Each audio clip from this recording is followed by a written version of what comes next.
शोहर का कुफ्र करती है, शोहर की नाशुक्री करती है और एहसान नहीं मानती। अगर तू औरत से सारी उम्र एहसान करे, फिर वो जरा सी भी कोई बात तुझ में देखे जो उसको पसंद ना हो, तो कहने लगती है कि मैंने तो तुझसे कभी कोई भलाई नहीं पाई। मकसद वजूदे कायनात।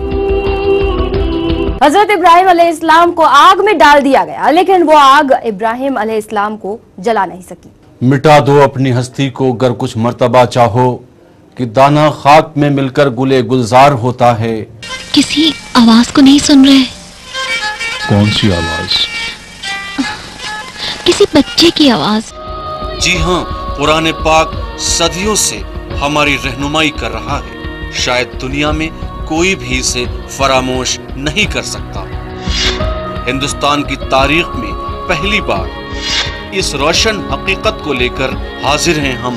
देखिए हमारी खुसूसी पेशकश सदाए हक, सिर्फ चैनल वन न्यूज पर।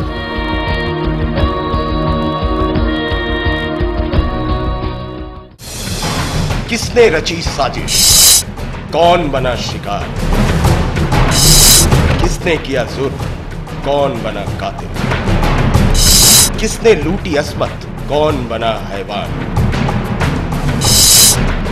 सभी गुत्थियां सुलझाएंगे हम। देखिए तहकीकात सोमवार से शनिवार रात 10:30 बजे सिर्फ चैनल वन न्यूज पर।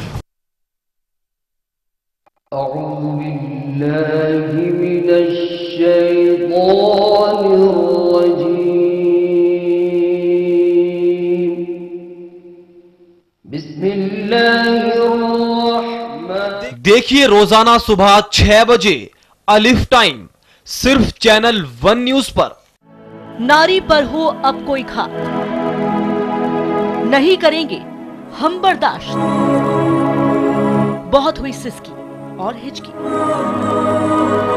अब टूटी है उसकी चुप्पी, बुलंद हुई उसकी आवाज। खामोश खड़ा क्यों देश समाज, बेखौफ कहो तुम हक की बात। चैनल वन है तुम्हारे साथ। चैनल वन न्यूज महिलाओं पर होने वाले किसी भी तरह के अत्याचार की निंदा करता है और हर समय ऐसे अपराध के खिलाफ आपकी बुलंद आवाज के साथ है। तालीम, रोजगार, तरबियत, तहजीब, सियासत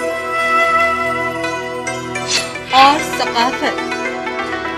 हम दिखाते हैं सारे मनाजिर। हमारी खास पेशकश मंजरनामा पीर ता सनीचर दोपहर 12 बजे सिर्फ चैनल वन न्यूज पर। मकसद वजूदे कायनात। हजरत इब्राहिम अलैहिस्सलाम को आग में डाल दिया गया, लेकिन वो आग इब्राहिम अलैहिस्सलाम को जला नहीं सकी। मिटा दो अपनी हस्ती को गर कुछ मर्तबा चाहो, कि दाना खाक में मिलकर गुले गुलजार होता है। किसी आवाज को नहीं सुन रहे? कौन सी आवाज? किसी बच्चे की आवाज। जी हाँ, कुरान पाक सदियों से हमारी रहनुमाई कर रहा है। शायद दुनिया में कोई भी इसे फरामोश नहीं कर सकता। हिंदुस्तान की तारीख में पहली बार इस रोशन हकीकत को लेकर हाजिर हैं हम। देखिए हमारी खुसूसी पेशकश सदाए हक, सिर्फ चैनल वन न्यूज पर।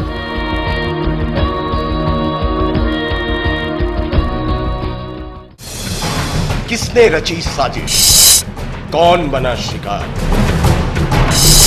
किसने किया जुर्म, कौन बना कातिल, किसने लूटी असमत, कौन बना हैवान, सभी गुत्थियां सुलझाएंगे हम। देखिए तहकीकात सोमवार से शनिवार रात 10:30 बजे सिर्फ चैनल वन न्यूज पर।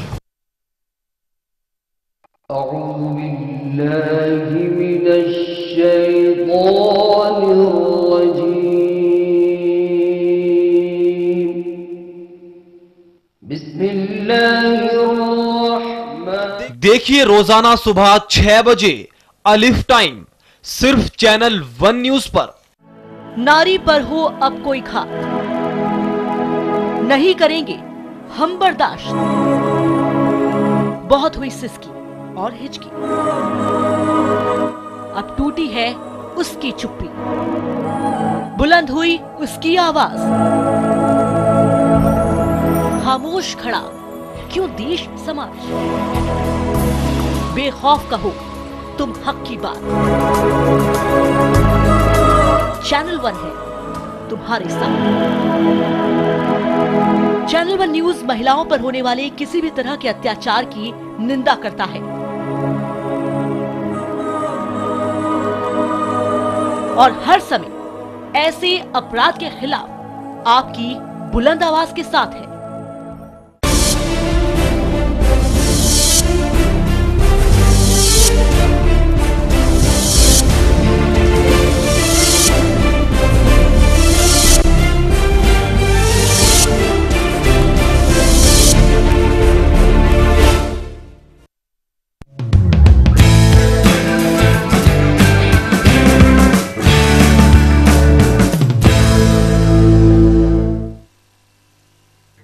नमस्कार, मैं हूं वंदना चंदेल और आप देख रहे हैं न्यूज लाइन। मंगलवार को एलओसी पर हुए हमले के बाद पाकिस्तान ने व्यापार पर ब्रेक लगा दी। भारत से पाकिस्तान टमाटर लेकर जा रहे ट्रकों को पाकिस्तान की सेना ने पाकिस्तान में घुसने नहीं दिया। यही नहीं, पुंछ से पाकिस्तान के कब्जे वाले कश्मीर के रावलकोट जाने वाले राहे मिलन बस पर भी पाकिस्तान ने ब्रेक लगा दी। एलओसी पर पाकिस्तान फायरिंग कर उकसाने की कोशिश भी कर रहा है। अब सवाल ये उठता है कि जब एक बार फिर यही तस्वीरें सामने आनी थी, फिर हमने पाकिस्तान से शांति के लिए बातचीत की ही क्यों? क्योंकि ऐसा पहली बार नहीं हो रहा जब भारत की दोस्ती के बदले में पाकिस्तान ने भारत के साथ दगा की हो।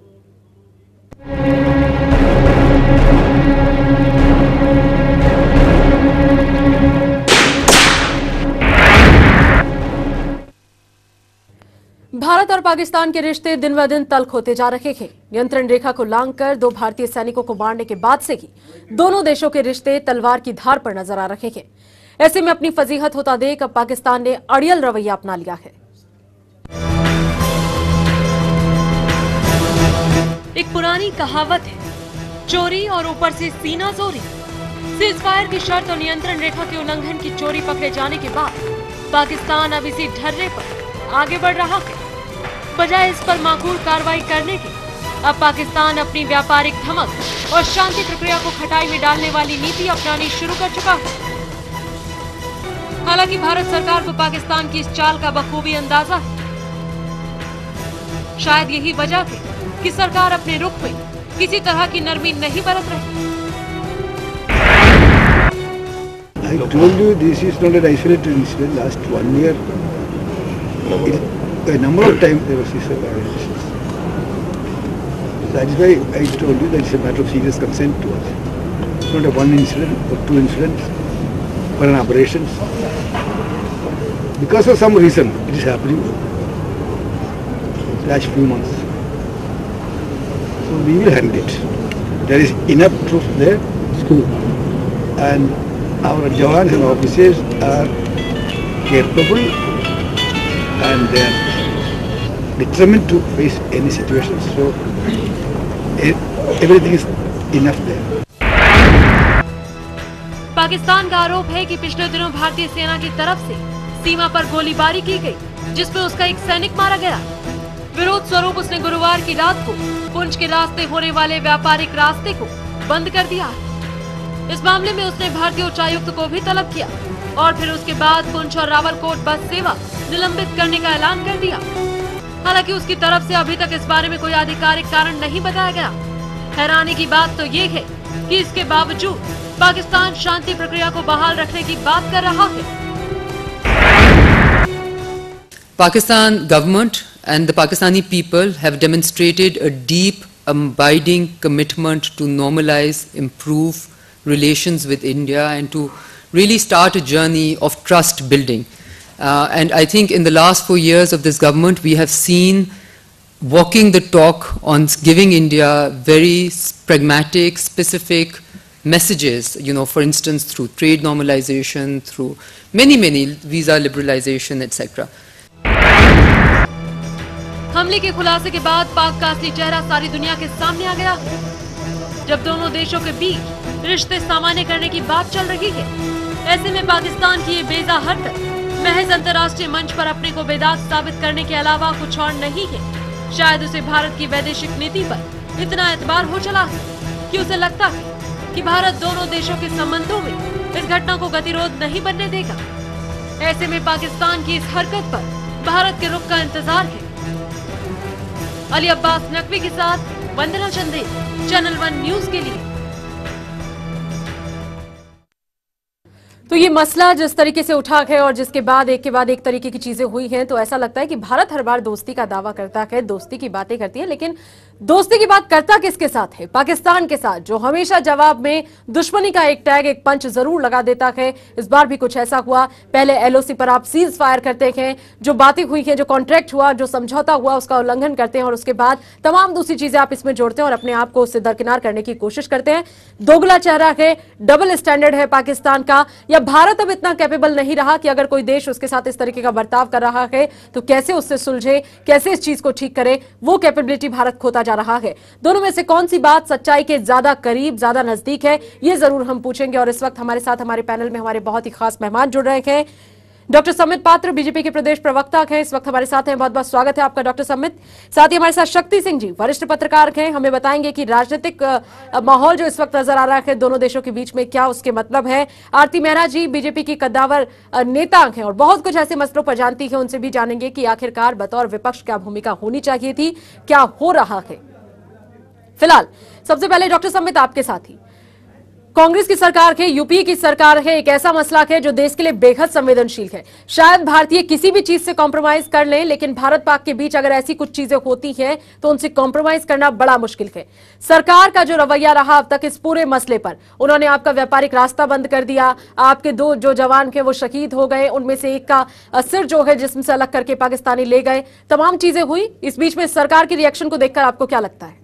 देखिए, पहला विषय जो है कि भारतीय जनता पार्टी में हमें बारंबार सिखाया जाता है कि पहले तुम हिंदुस्तानी हो, उसके पश्चात बीजेपी के कार्यकर्ता हो और अंततः तुम जो इंडिविजुअली हो सो हो। इसलिए इस पूरे मसले को मैं एक हिंदुस्तानी के रूप में देखता हूं कि केवल और केवल मैं भारत के नागरिक के रूप में कहूंगा और किसी प्रकार का इसमें राजनीति नहीं घुसने दूंगा। हम सब पहले हिंदुस्तानी हैं। तो सबसे अहम मसला है कि यह जो मामला मंगलवार का 8 तारीख का हुआ है, यह कोई आम विषय नहीं है। सबसे पहले जिनीवा एक्ट, जो सबसे महत्वपूर्ण पैक्ट है युद्ध समझौताओं का, उसका उल्लंघन किया गया है। गोलीबारी होना और गोलियों से शस्त्र कर देना, एक दूसरे को मारना, ये एक स्वाभाविक प्रक्रिया है, किंतु किस प्रकार से सर को धड़ से अलग कर देना, म्यूटिलेट करना, यह बिल्कुल जेनीवा पैक्ट के खिलाफ है। दूसरा एक महत्वपूर्ण बिंदु है एलओसी का। जो एलओसी है वह दोनों देशों के बीच में एक सम्मान का दृष्टिकोण है कि कितना सम्मान एलओसी का है, उसी से मालूम पड़ता है कि दोनों देशों के बीच रिश्ते कैसे हैं। एलओसी का भी यहां उल्लंघन किया गया है। तीसरा एक बहुत महत्वपूर्ण बात है, आरती जी भी सहमत होंगी और हमारी पार्टी बार बार यह कह रही है कि इसमें नॉन स्टेट एक्टर्स बिल्कुल नहीं है, इसमें स्वयं पाकिस्तान स्टेट इन्वॉल्व है, अर्थात आर्मी इन्वॉल्व है और पाकिस्तान की सरकार इन्वॉल्व है। इस कारण से इस मुद्दे का बहुत महत्वपूर्ण स्थान है जहां तक दोनों देशों के राजनीतिक संबंध का विषय है और मुझे लगता है हमें पुनर्विचार करना चाहिए। भारत सरकार ढुलमुल रवैया ना अपनाए, बिल्कुल सख्त कदम उठाए और पुनर्विचार करे कि किस लेवल तक, किस हद तक हमें अपने इस एंगेजमेंट को ले जाना है और किस गति से हमें अपने इस राजनीतिक संबंध को आगे बढ़ाना है। सख्त कदम की आवश्यकता है। बिल्कुल, बहुत सही कहा आपने। हमारे साथ आरती मेहरा जी भी हैं, शक्ति सिंह जी भी हैं। बड़ी दिलचस्प चर्चा होने वाली है, इस बात का अंदाजा हमें भी है और हमारे तमाम दर्शकों को भी होगा। बहुत दिलचस्प चीजें होती हैं। कई बार हिंदुस्तानी जो हैं वो इस सोच में, इस पसोपेश में हैं कि क्या सियासतदान यहाँ के इतने कमजोर हैं कि ऐसे मैटर्स को हैंडल नहीं कर पाते। क्या अगर कोई आपका पड़ोसी मुल्क आपके साथ दोस्ती के बजाय दुश्मनी का रिश्ता रखना ज्यादा पसंद करे तो कैसे उसका जवाब देना चाहिए, आप इतने काबिल नहीं हैं या हैं। इस तरीके के तमाम सवाल इस वक्त हर एक के जहन में हैं। इन तमाम सवालों का जवाब हमारे साथ हमारे पैनल में मौजूद हमारे एक्सपर्ट सलाहकार देंगे और साथ होंगे हमारे सहयोगी यूसुफ अंसारी जो इस चर्चा को आगे बढ़ाएंगे। फिलहाल वक्त एक छोटे से ब्रेक का, बहुत जल्द होगी वापसी। आप देखते रहिए चैनल 1 न्यूज।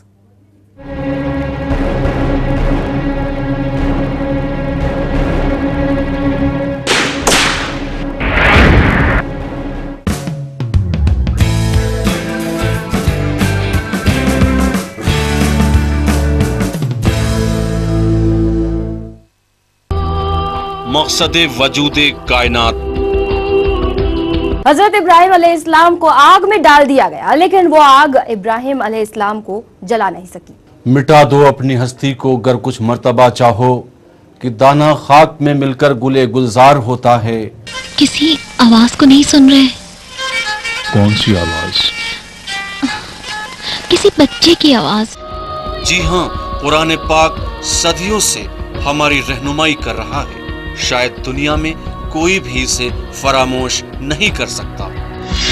हिंदुस्तान की तारीख में पहली बार इस रोशन हकीकत को लेकर हाजिर हैं हम।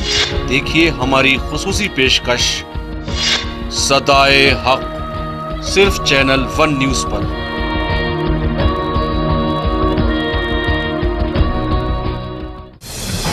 किसने रची साजिश? कौन बना शिकार? किसने किया जुर्म? कौन बना कातिल? किसने लूटी असमत? कौन बना हैवान? सभी गुत्थियां सुलझाएंगे हम। देखिए तहकीकात सोमवार से शनिवार रात 10:30 बजे सिर्फ चैनल 1 न्यूज पर।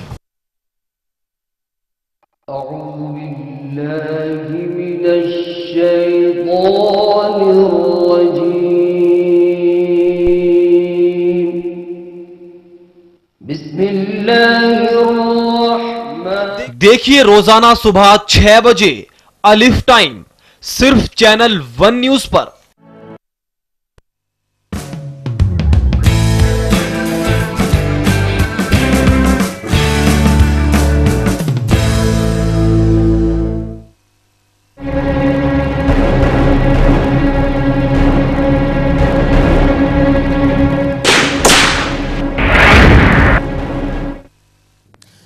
ब्रेक के बाद आपका एक बार फिर स्वागत है न्यूज लाइन में। आज हम बात कर रहे हैं भारत और पाकिस्तान के तल्ख होते रिश्तों की, और हमारे साथ मौजूद हैं पूर्व विदेश मंत्री नटवर सिंह, बीजेपी नेता आरती मेहरा, शक्ति सिंह वरिष्ठ पत्रकार, अग्निमा दुबे हमारी राजनीतिक संपादक भाई हमारे साथ मौजूद हैं, और एसके भट्ट जो कि आर्थिक मामलों के जानकार है वो भी हमारे साथ मौजूद है। तो सबसे पहले चलते हैं सीधे नटवर सिंह जी के पास।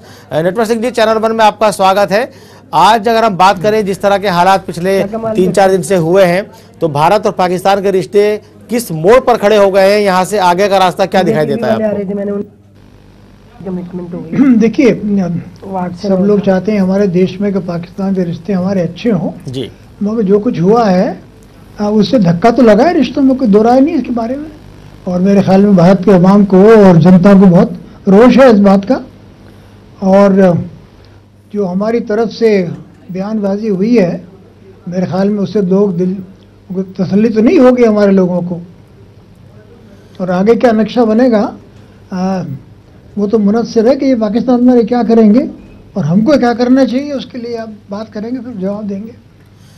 लेकिन ये आप विदेश मंत्री रहे हैं, उससे पहले विदेश सचिव भी आप रहे हैं, एक लंबा अरसा है, जितनी शायद हमारी उम्र नहीं होगी उससे ज़्यादा अरसा आपने कूटनीति को समझा है, भारत और पाकिस्तान के रिश्तों को समझा है।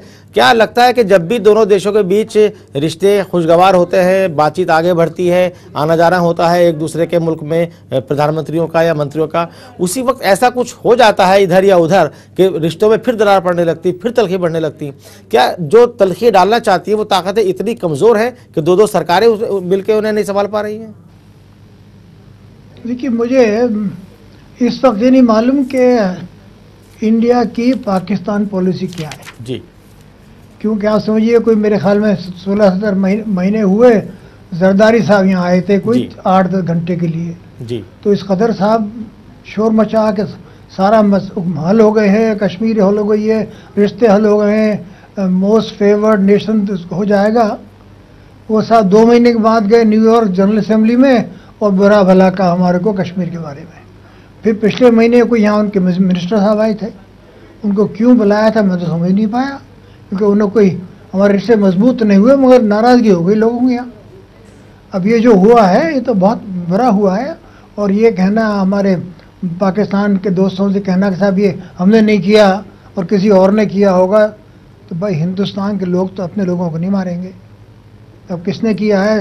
उसने जो उनकी जो टेररिस्ट ऑर्गेनाइजेशंस हैं ताइबा वगैरह ने किया, वो कैसे पहुँचे वहाँ?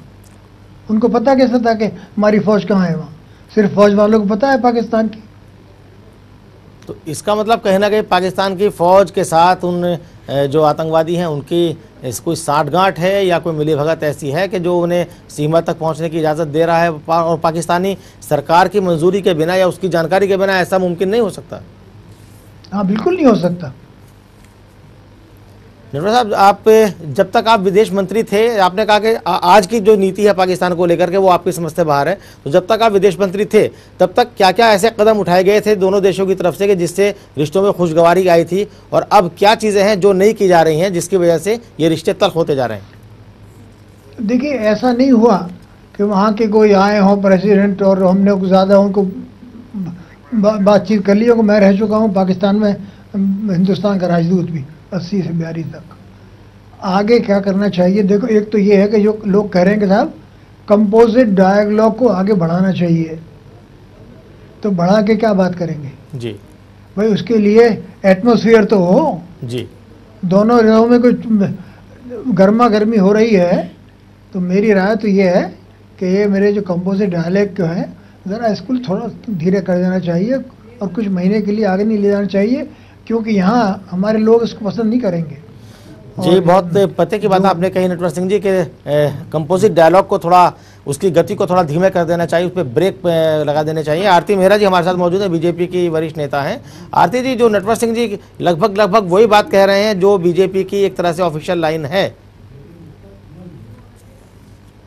बिल्कुल ठीक। मुझे ऐसा लगता है कि जिस तरह से पाकिस्तान ने संघर्ष विराम के नियमों को तोड़ा, एक बार नहीं, एक महीने में 2-2 बार, और जिस तरह से हमारे जवानों के साथ किया है, मुझे लगता है आज हर भारतीय का खून खौल रहा है, और हम अपने सुधाकर सिंह का और दूसरे अपने जवान का पूरा बदला लेना चाहते हैं। पूरे जवान और का मुझे ऐसा लगता है कि किसी तरह की क्रिकेट डिप्लोमेसी, ट्रेड डिप्लोमेसी की हमें जरूरत नहीं है।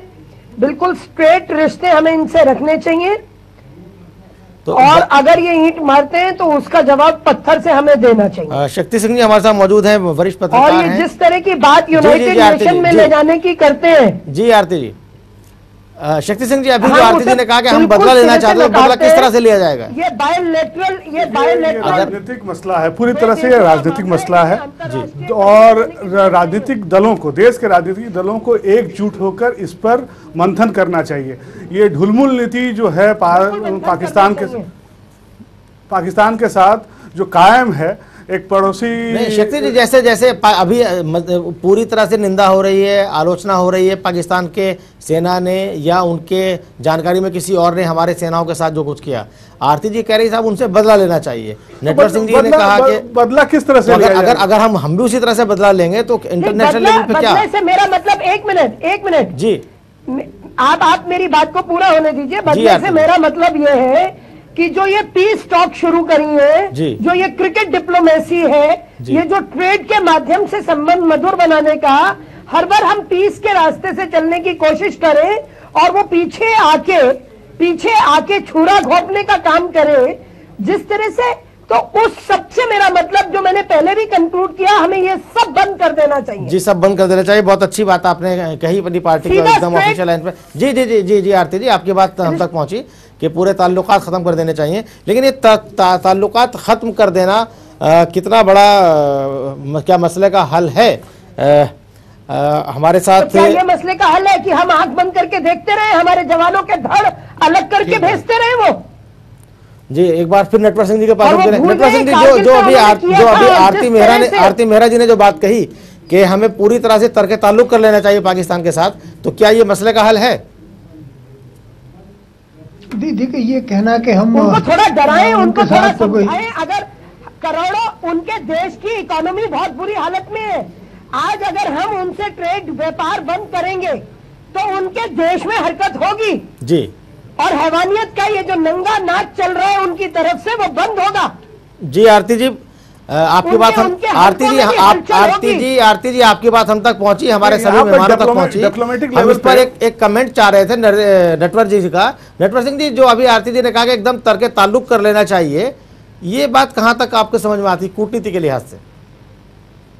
देखिए, मैं इस बहस में नहीं पढ़ना चाहता जी, मगर ये अगर आप रिश्ते तोड़ देंगे तो अपने एम्बेसडर को बुला लेंगे, वो बुला लेंगे तो तनाव और बढ़ेगा। मगर ये उनको बता देना चाहिए कि जो आपने किया है ये हमें बिल्कुल मंजूर नहीं है और इससे हमारे रिश्ते खराब हुए हैं जी। हाँ, और मेरा तो ये कहना कि जैसे मैंने आपसे कहा कि उनका जो है डायलॉग, अब जो कंपोजर उसको धीरा करें, और जो वीजा की पॉलिसी हुई है जितने वीजा देते हैं उनको उन्हें कमी कर देनी चाहिए। नहीं, उसमें तो मान ही नहीं रहे शिंदे साहब, तो मान ही रहे। बल्कि मैं आपको याद दिला दूं कि अभी से ठीक 12-14 घंटे पहले जब हमारे गृह मंत्री शिंदे साहब ने प्रेस कॉन्फ्रेंस किया और उनसे पूछा गया कि क्या आप वीजा नीति पे कायम रहेंगे, तो उन्होंने कहा कि हम वीजा नीति पे ही कायम नहीं रहेंगे, बाकी सारी नीतियों पे कायम रहेंगे। तो जैसा आरती जी ने कहा, सख्त कदम उठाने के बजाय वो तो जो कदम उठा चुके हैं उस पर भी कायम है, तो यह बहुत ही निंदनीय है। अब देखिए, वीजा नीति के हिसाब से उन्होंने कई लोगों को आज और कल के अंदर ही एंट्री दे दी है। डॉक्टर समित पात्र जी, हमने वो दिन भी देखा है कि जब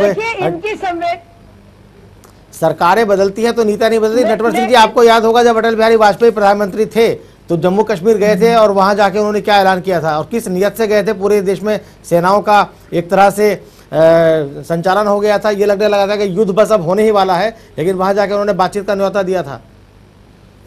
तो ये कह देना अपोजिशन में बैठ के कि तर्क ताल्लुक करना चाहिए, आसान है। भाई, मैं तो ये कहना चाहता हूँ कि पाकिस्तान हमारा पड़ोसी राज्य है, उसको हम झुठला नहीं सकते और हमें अड़ोस पड़ोस में रहना है। तो एक कूटनीतिक तौर पे हमें एक दृढ़ निश्चय लेना पड़ेगा, राजनीतिक तौर पे हमें दृढ़ निश्चय लेना पड़ेगा कि हमको पाकिस्तान के साथ कैसे डील करना है, कितनी ढिलाई देनी है, कितनी सख्ती बरतनी है। लेकिन बड़े बड़े राज्य होने के कारण, साउथ एशिया में महत्वपूर्ण राष्ट्र होने के कारण भारत को अपनी बात को गंभीरता पूर्वक रखनी चाहिए, अंतर्राष्ट्रीय पटल पे भी और पाकिस्तान के साथ भी। कि इस तरह की अगर हरकतें वो करता है, इस तरह की अगर वो हरकतें करता है तो उसको उसका खामियाजा भुगतना पड़ सकता है, चाहे वो आर्थिक नाकेबंदी के तौर पे हो या सैनिक कार्रवाई के तौर पे हो। इसको इस बात का मैसेज, क्लियर कट मैसेज जाना चाहिए। धूल मूल जो नीति है उसको। यूसुफ जी, मैं कुछ पूछना चाहता हूँ नटवर साहब से, एक बहुत महत्वपूर्ण प्रश्न मैं सभी पैनलिस्ट से।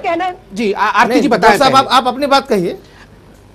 मैं ये कहना चाहती हूँ कि जो हमारे शिंदे जी ने कहा, इन लोगों की संवेदनाएं तो इस प्रकार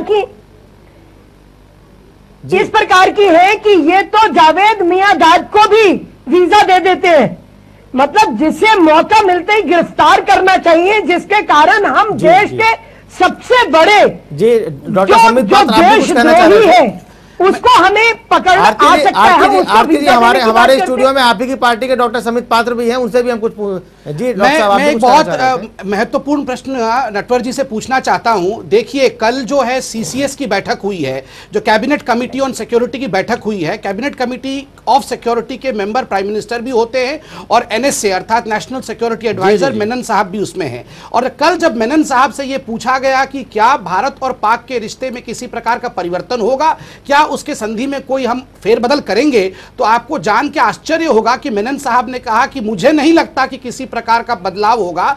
और उन्होंने यह भी कहा, आप सभी जानते हैं कि ब्रिक्स, जो Brazil, Russia, India, south Africa, जिसकी मीटिंग कल ही हुई है इनकी नेशनल एडवाइजर्स की, उसमें भी इस विषय को उठाया नहीं गया है। मैं नटवर साहब से पूछना चाहता हूं, जैसे अरुण जेटली जी ने कहा कि नेम एंड शेम करना चाहिए, पाकिस्तान के नाम को अंतर्राष्ट्रीय मंच में हमें शर्मसार करना चाहिए, हमें शर्मसार करना चाहिए। तो आपका सवाल क्या है डॉक्टर साहब? मेरा सवाल है कि ब्रिक्स के बीच में जो एनएसए की बैठक हुई, इतने बड़े बड़े राष्ट्रों के एनएसए की बैठक नई दिल्ली में कल हुई, तो वहां इस मुद्दे को भारत सरकार ने क्यों नहीं रखा, जबकि रखना चाहिए था और पाकिस्तान को शर्मसार करना चाहिए था?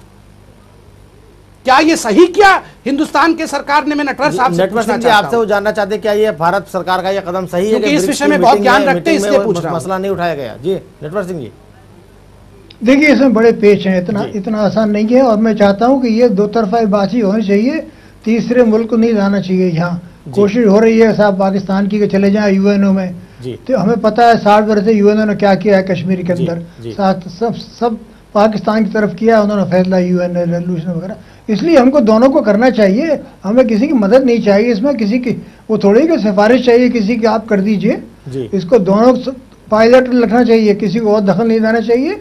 और ये कह देना चाहिए कि देखिए, बुनियादी तौर पर आगे पॉलिसी नहीं बदले पर जो आजकल हुआ है उसके लिए आपको कुछ कदम उठाने पड़ेंगे जिससे कि हमारे लोगों को संतोष होगा।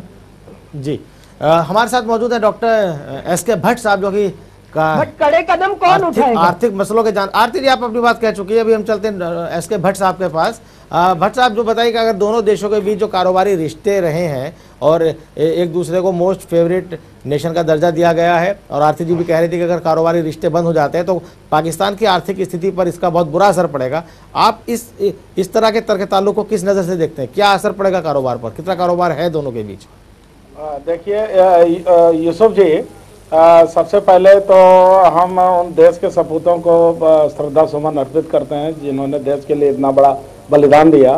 फिर रही बात आर्थिक विश्लेषण की, तो आप इस चीज़ को इस नज़रिए से देखिए कि आवश्यकता किसको है। तो ठीक है, कुछ चीज़ों पे हमें भी आवश्यकता है, लेकिन उनको बहुत सारी चीज़ों की आवश्यकता है।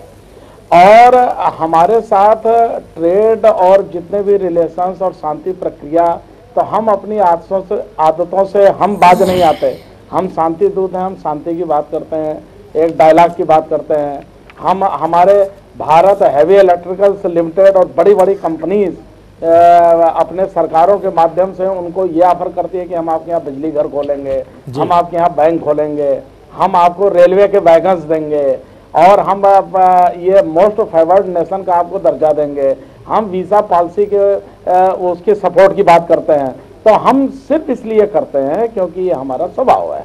ये एक हमारा पड़ोसी देश है जो आर्थिक रूप से हमसे बहुत ज़्यादा पिछड़ा हुआ है। हम भी कोई बहुत संपन्न नहीं है, लेकिन अगर तुलनात्मक अध्ययन करें तो हम उनसे बहुत आगे हैं। उनका पूरा आप जीडीपी का ग्रोथ रेट देख लीजिए, उनकी एनुअल ग्रोथ रेट 3% है, उससे भी कम है। हमारी 6% है। और इसके बाद उनकी मैन्युफैक्चरिंग यूनिट का हाल देख लीजिए, उनके ट्रेड का हाल देख लीजिए, उनकी पॉलिटिकल इनस्टेबिलिटी देख लीजिए। तो कहीं भी कोई ये बड़ा बदलाव वो अपने लेवल पे करने में सक्षम नहीं है।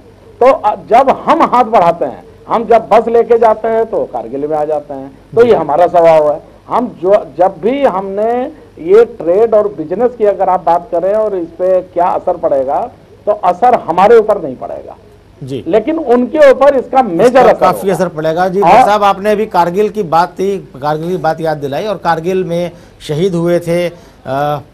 कारगिल में काफ़ी हमारे जवान शहीद हुए थे। उन्हीं में से एक थे थापर, विजयन थापर, और विजयन थापर के पिता वीएन थापर से हमारे वरिष्ठ संवाददाता अग्निमा दुबे ने खास बातचीत की। देखिए उस बातचीत में वो वीएन थापर क्या कहते हैं इस पूरे माहौल पर जो भारत और पाकिस्तान के बीच रिश्तों में तल्खी आई है। पाकिस्तान की घिनौनी हरकत के बाद भारत और पाकिस्तान के रिश्तों में एक बार फिर से खटास आ गई है।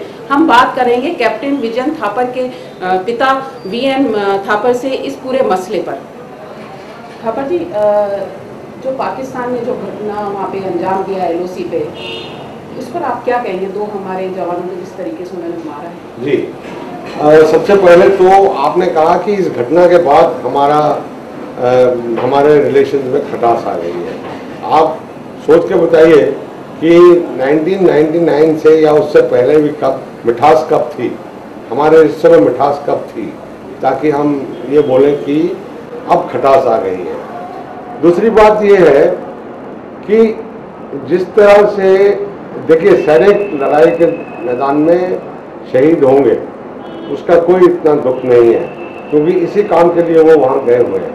लेकिन बड़े अफसोस और दुख की बात यह है कि उन्होंने एक सैनिक जो मर चुका है, लड़ाई में गिर चुका है, उसके साथ कितनी घिनौनी हरकत की है।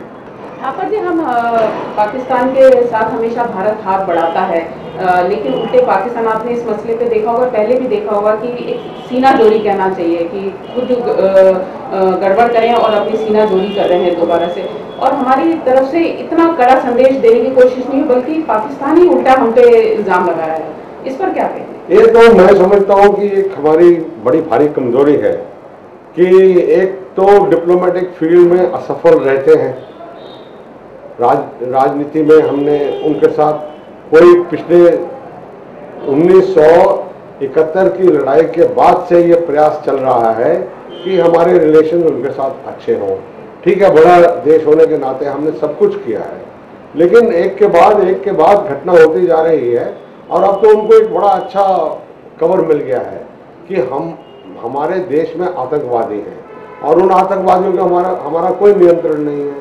तो जो भी घटना को अंजाम देना है उसको अंजाम देने के बाद इस एक्सक्यूज के पीछे वो लोग छिप जाते हैं कि भाई ये लोग आतंकवादियों ने किया है, हमने तो कुछ किया नहीं। यहाँ तक कि अभी भी ये जो घटना हुई है इसको भी वो कह रहे हैं कि हमारे रेगुलर आर्मी वालों ने नहीं किया, इसको किया है आतंकवादियों ने। थापर जी, अब उल्टा ये देखा है कि खुद पाकिस्तान भारत के साथ अपने जैसे कहें कि आज बस सर्विस है उस पर उन्होंने कहा कि बस नहीं जाएगी, कल ट्रेन का भी उन्होंने ट्रक्स रोक दिए, बल्कि इस तरह का जो व्यवहार है और हमारी तरफ से एक सॉफ्ट स्टैंड आ रहा है, ऐसा क्यों?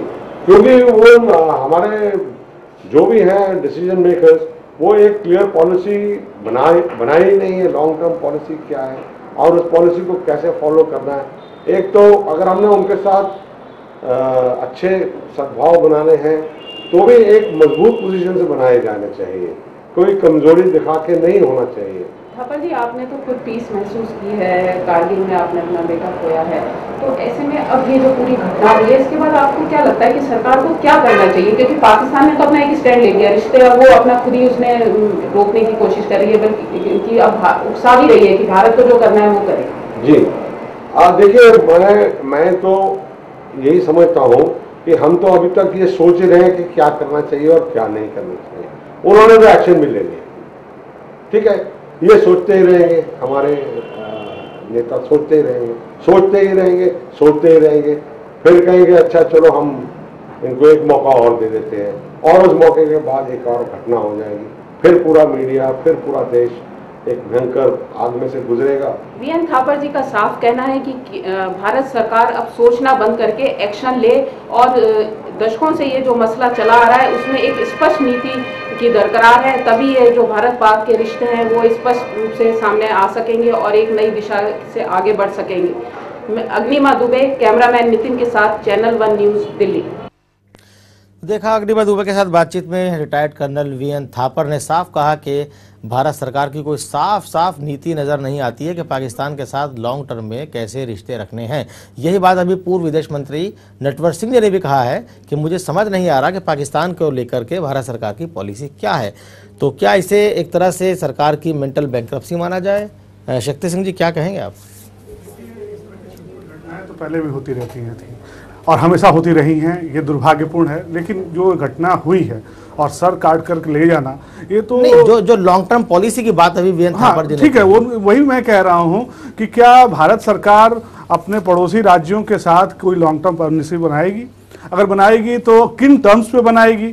क्योंकि देखिए पूरा का पूरा दक्षिण एशिया जो है वो भारत और चीन पर आधारित है और इनको केंद्रित करके ही पूरी दुनिया जो है, दुनिया की राजनीतिक जो व्यवस्था है वो चल रही है। और ऐसी स्थिति में पाकिस्तान जैसा देश भारत को आंखें दिखा रहा है बार बार, ये कहाँ तक उचित है? इसके लिए भारत सरकार को एक लाइन खींचना होगा, जिस लाइन का ये मतलब ये होगा कि अगर हमारे बनाए हुए जो नियम कानून है और उसका वो पालन नहीं करते हैं तो भारत उनको एक सबक सिखाने की स्थिति में आए। दूसरी चीज मैं ये पूछना चाहता हूं, सबक सिखाने की स्थिति में शक्ति जी कैसे आएगा? जो अभी डॉक्टर समित पात्र बैठे हैं, आरती मेहरा जी बैठे हैं, इनका कह रहा है कि सरकार सॉफ्ट है, कुछ नहीं कर रही, ये करना चाहिए वो करना चाहिए, और जब ये लोग सत्ता में थे तब आतंकवादियों को ससम्मान विदेश मंत्री छोड़कर आए थे कंधार।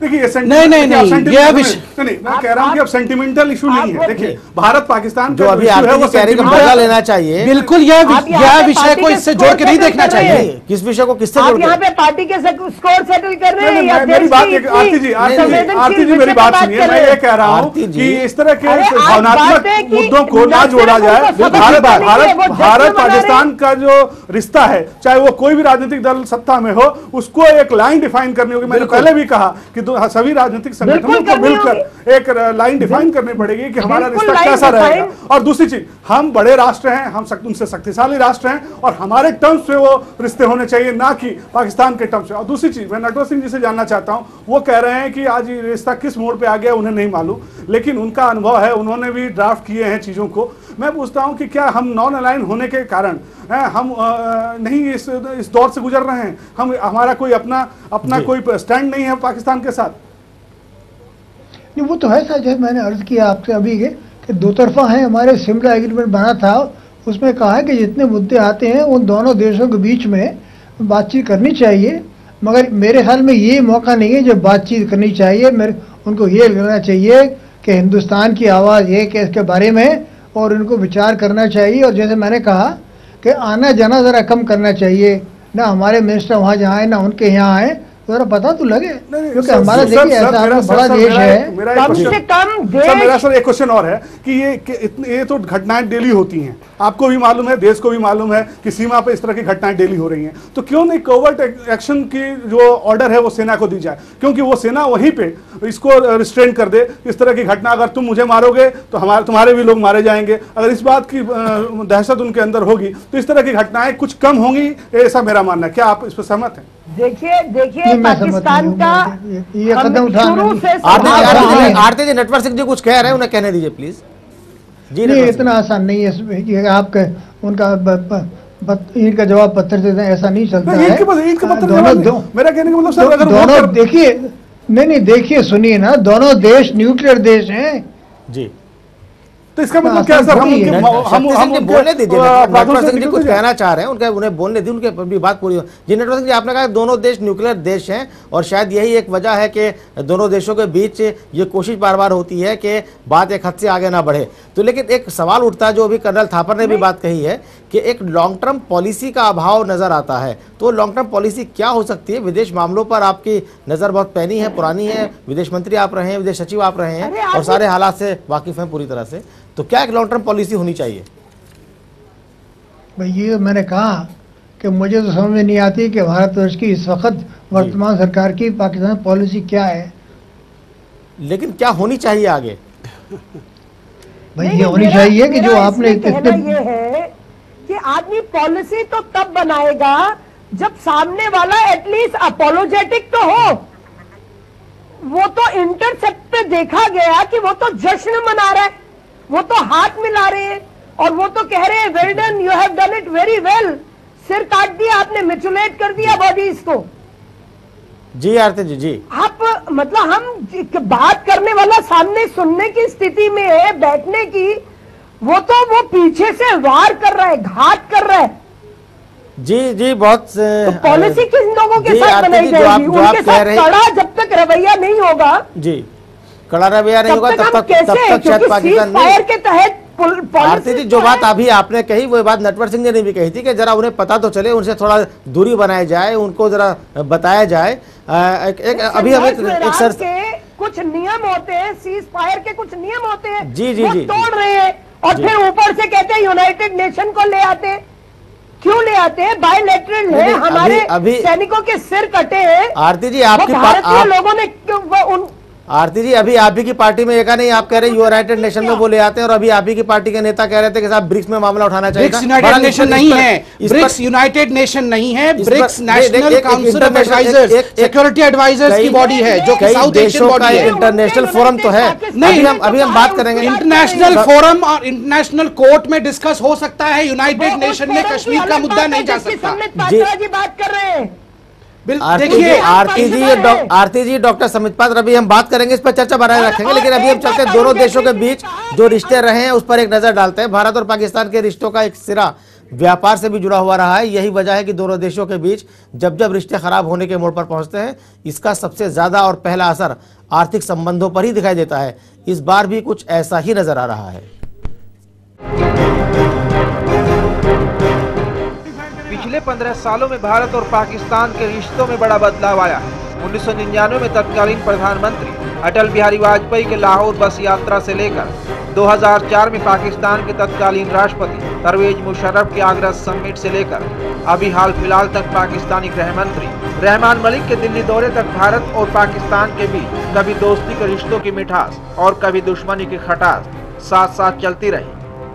लेकिन एक सच ये भी है कि इस बीच भारत और पाकिस्तान के व्यापारिक रिश्ते जरूर बेहतर हुए। कि तुम अपनी जगह रहो, हम अपनी जगह रहेंगे, हम बातचीत नहीं करेंगे, हम ये भी नहीं करेंगे कि डिप्लोमेटिक रिलेशंस तोड़ लो, लेकिन हम बातचीत नहीं करेंगे जब तक तुम अमल नहीं करोगे। और अमल 10 दिन के भीतर नहीं, 20 दिन के भीतर नहीं, सालों साल अमल करोगे, तब हम बातचीत का सिलसिला शुरू करेंगे। और नहीं करोगे तो हम मान के चलते हैं कि तुम हमारे मित्र नहीं हो, और जो मित्र नहीं है अगर दुश्मन है तो दुश्मन के साथ जैसा व्यवहार करना चाहिए वैसा व्यवहार भारत को करना चाहिए। फरवरी 2012 में भारत और पाकिस्तान के व्यापारिक रिश्तों में एक बड़ा मोड़ आया जब पाकिस्तानी सरकार ने भारत से व्यापारिक संबंधों को बेहतर करते हुए 6800 वस्तुओं के आयात का फैसला किया। इससे पहले पाकिस्तान में भारत से केवल 1950 वस्तुओं का आयात होता था। पाकिस्तान की कैबिनेट ने 29 फरवरी 2012 को एकमत से भारत के साथ कारोबार में नकारात्मक सूची प्रणाली अपनाने के प्रस्ताव को मंजूर कर लिया, जिसके बाद भारत और पाकिस्तान के व्यापारिक रिश्ते बेहद मजबूत होने की दिशा में आगे बढ़ने लगे। लेकिन हाल ही की इस घटना ने दोनों देशों के रिश्तों को एक बार फिर से इस मोड़ पर ला खड़ा किया है कि इसका सबसे पहले और सबसे ज्यादा असर व्यापारिक रिश्तों पर ही पड़ना तय माना जा रहा है। भारत पाकिस्तान संबंध अच्छे हो इसकी कोशिश हरदम होती रही, लेकिन एक हाथ से ताली नहीं बजती। हम पाकिस्तान से अच्छे रिश्ते की बात करें और वो सीमा पर हमारे फौजी का अपमान करें। अभी पाकिस्तान के गृह मंत्री भी यहाँ आए थे और पाकिस्तान के गृह मंत्री ने आकर जो बातें कही थी वो पूरी तरह से भारत को गुमराह करने वाली बातें थी। राजनीतिक तौर पर भले ही भारत पाकिस्तान के रिश्तों की अलग जगह हो, लेकिन व्यापारिक तौर पर इसके मायने बदल जाते हैं। ऐसे में आने वाले दिनों में देखना होगा कि भारत और पाकिस्तान के बीच रोज तक होते रिश्तों का कितना और कैसा असर उनके व्यापारिक हितों पर पड़ता है। Ali Abbas Naqvi, channel 1 news. तो पूर्व विदेश मंत्री यशवंत सिन्हा ने भी कहा कि एक रास्ता है कि आखिर पाकिस्तान पहले नीति तय करे कि उसे कैसा रिश्ता रखना है। बातचीत तब तक ना की जाए जब तक कि वो सीज फायर जैसे मसलों पर पूरी तरह अमल करके ना दिखाए। डॉक्टर समित पात्र, जो पूर्व विदेश मंत्री यशवंत सिन्हा ने कहा, उसकी बात से कितना इत्तेफाक रखते हैं? बिल्कुल सही कहा उन्होंने। उससे पहले कि मैं इस विषय पर टिप्पणी करूं, मैं एक विषय स्पष्ट कर दूं, इसमें कोई दोमत नहीं है कि कश्मीर का मामला यूनाइटेड नेशंस में नहीं जाना चाहिए। भारतीय जनता पार्टी भी इस विषय साहब हम कश्मीर मैं आ रहा हूं, मैं उस पर आ रहा हूं। किंतु जैसे अरुण जेटली जी ने कहा कि अंतर्राष्ट्रीय समाज के बीच में मंच पे नेम एंड शेम, पाकिस्तान के नाम को शर्मसार करने की आवश्यकता है, इसलिए ब्रिक्स जैसे फोरम पे इस विषय को उठाना चाहिए था। मैंने स्पष्टीकरण दिया। दूसरा विषय जो यशवंत जी ने कहा, बिल्कुल ठीक कहा, जो दुश्मन है उसके साथ दुश्मनी निभानी चाहिए, न कि कैंडी फ्लॉस डिप्लोमेसी, जो कि हमारे डिप्लोमेसी को कहा जाता है। पाकिस्तान के साथ जिस प्रकार का राजनयिक संबंध हम निभा रहे हैं उसे कैंडी फ्लॉस डिप्लोमेसी, दिवा स्वप्न डिप्लोमेसी कहा जाता है। हम इस विषय को लेकर ऐसे निभा रहे हैं मानो हम अच्छे बने रहेंगे तो एक न एक दिन वो सुधर जाएंगे। मैं बता दूं वो कभी नहीं सुधरने वाले हैं, केवल हम ही भुगतते जाएंगे। यही यशवंत जी का कहना था। जी, नटवर सिंह जी के पास एक बार फिर चलते हैं हम। नटवर सिंह जी, आपने देखा कि किस तरह कारोबारी रिश्ते मजबूत होने की दिशा में आगे बढ़े और आज अचानक एक ऐसा मोड़ आ गया कि जहां पर वो कारोबारी रिश्ते खत्म होते नजर आ रहे हैं। तो नहीं, खत्म तो नहीं होंगे जी, जो कि मगर ये जरूर है कि हिंदुस्तान के पाकिस्तान के द्वितरफा रिश्तों में बड़े पेच हैं। एक पुराना एक इतिहास है इसका। तो हम लड़ चुके हैं, 4 जंग हो चुके हैं उनके साथ, जिसमें हम सफल हुए हैं। तो इसलिए ये कि नहीं है कि, और दूसरा जो आपने अर्ज किया अभी हमारे भाई साहब जो बोल रहे थे, देखिए इसमें ब्रिक्स वगैरह में नहीं उठाना चाहिए, क्योंकि वहाँ जो लोग हैं वो उसमें पढ़ना नहीं चाहेंगे। वो कहेंगे भाई आप दोनों के बीच में कर लीजिए, हमें क्यों पढ़ते हैं, क्योंकि उनके रिश्ते पाकिस्तान से तो हैं 4 देशों के जी। तो ये तो हमको ही करना पड़ेगा और मजबूती से करना पड़ेगा। और इनको ये नहीं लग जाए कि वो जो कुछ भी करें और हम कुछ नहीं कहेंगे, ये तो मंजूर नहीं होगा किसी भी भारतवर्ष के नागरिक को। जी, एक बार फिर चलते हैं डॉक्टर एस के भट्ट साहब के पास। भट्ट साहब, जो कारोबारी रिश्तों की बात हो रही है भारत और पाकिस्तान के बीच, आपने देखा कि किस तरह से कारोबार बढ़ा और उसके बाद वो अचानक ख़त्म होता नज़र आ रहा है। तो क्या दिशा हो सकती है इसमें, किस तरह से सुधार किया जा सकता है कारोबार के मामले में? देखिए, सुधार की दिशा में भारत ने हमेशा ही कदम आगे बढ़ाया है, खास तौर से व्यापारिक रिश्तों के मामले में और भी रिश्तों में, डिप्लोमेटिक रिश्तों में। लेकिन सबसे बड़ी दिक्कत यह है कि हमारा सामने वाला सोचे कुछ और, कहे कुछ और करे कुछ और।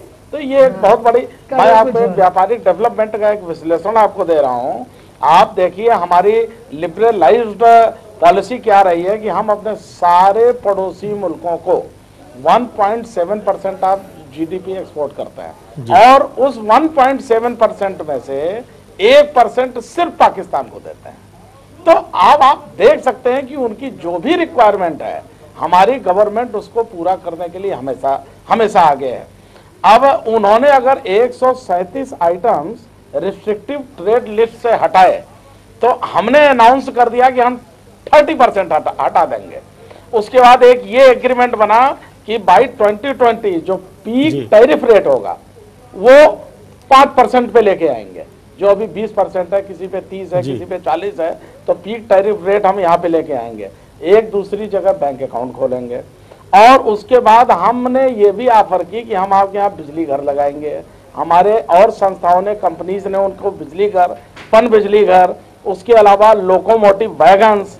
और अब आप ये देखिए कि सिर्फ 1800 मील की सीमा में एक कस्टम पोर्ट है, ओनली वन कस्टम पोर्ट जी। इस पे भी हमारी गवर्नमेंट ने कहा कि जितने भी बॉर्डर के एरिया हैं, थ्रो रेल, थ्रो ट्रक्स, हम अपने चीजों का आदान प्रदान करें और कस्टम पोर्ट खोलने की जरूरत है। ये प्रस्ताव हमारा था जी। और अब आप ये देखिए कि पाकिस्तान का टोटल जीडीपी हमारे कंट्री के जीडीपी के 12% के बराबर है।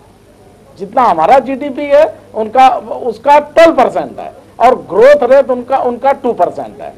अब अगर इतनी एक समझ हो तो वो अपना जो रक्षा बजट पे दुनिया भर का एक्सपेंडिचर करते हैं और सारी चीजों को करते हैं, हमारे निकटतम पड़ोसी हैं, उसको अगर अपने डेवलपमेंट प्रोसेस में ले करके जाए तो उनका फिजिकल डिफिसिट भी कम हो।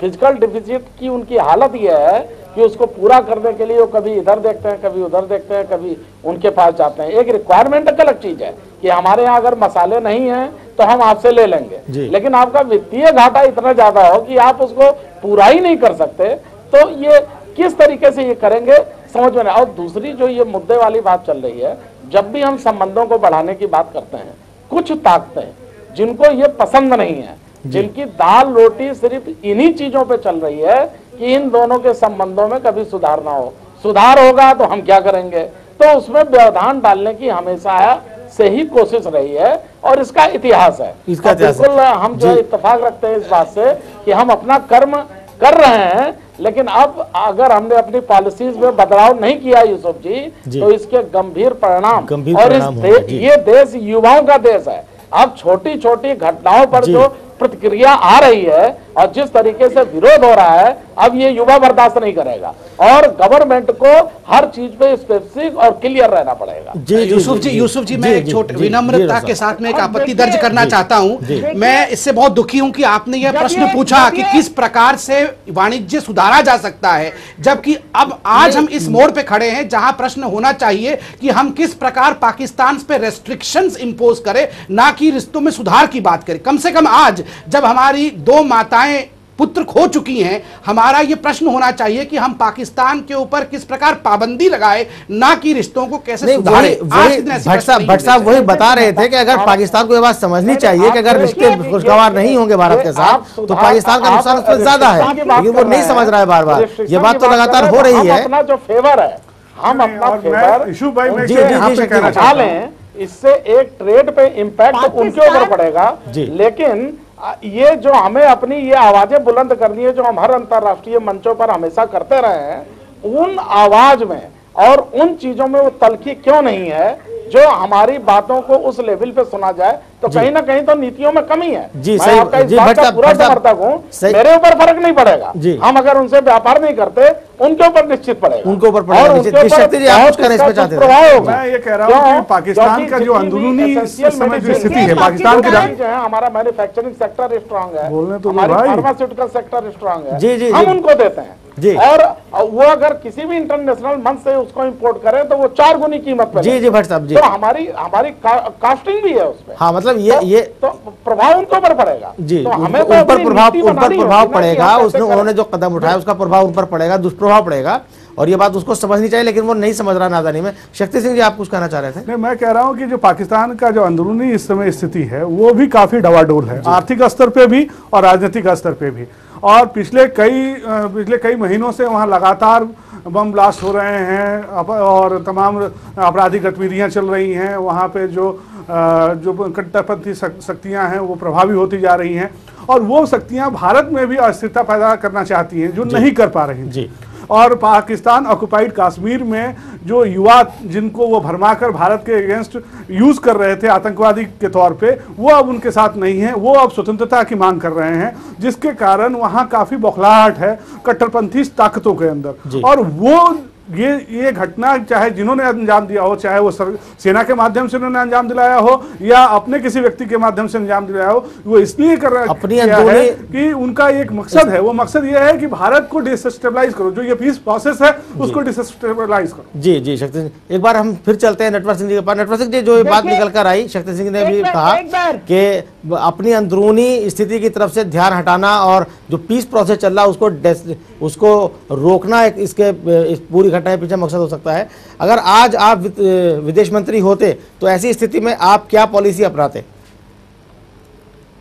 ये तो बड़ा लंबा सवाल है, कितना टाइम है आपके पास, मगर ये जरूर है कि मैं उम्मीद करता हूं कि ये आगे बढ़ेगी नहीं बात, तनाव कम होगा जी। मगर जैसे मैंने पहले आपके साथ अर्ज किया कि इस वक्त एक तो वीज़ा देना कम कर दिया जाए और ये जो कंपोजिट डायलॉग है उसमें ज़रा इतनी ज़्यादा तेज़ी नहीं करें।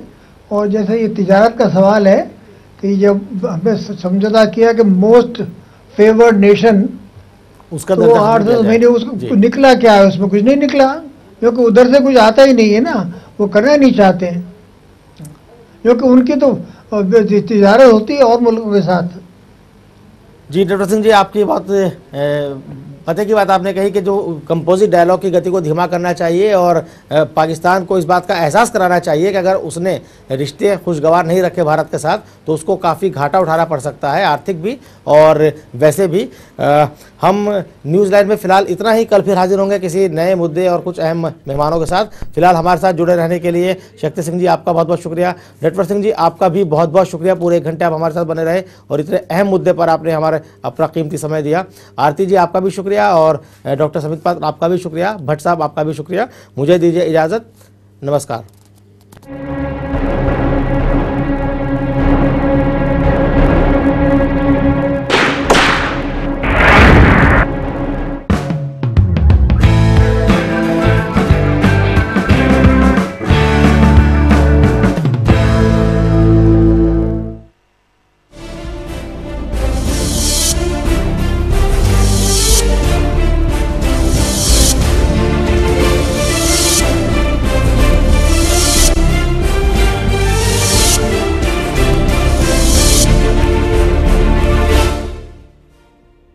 PACL इंडिया लिमिटेड पेश करते हैं pearls residency Mohali, pearls city Mohali, pearls royal garden Sehore, pearls gateway Madurai, pearls township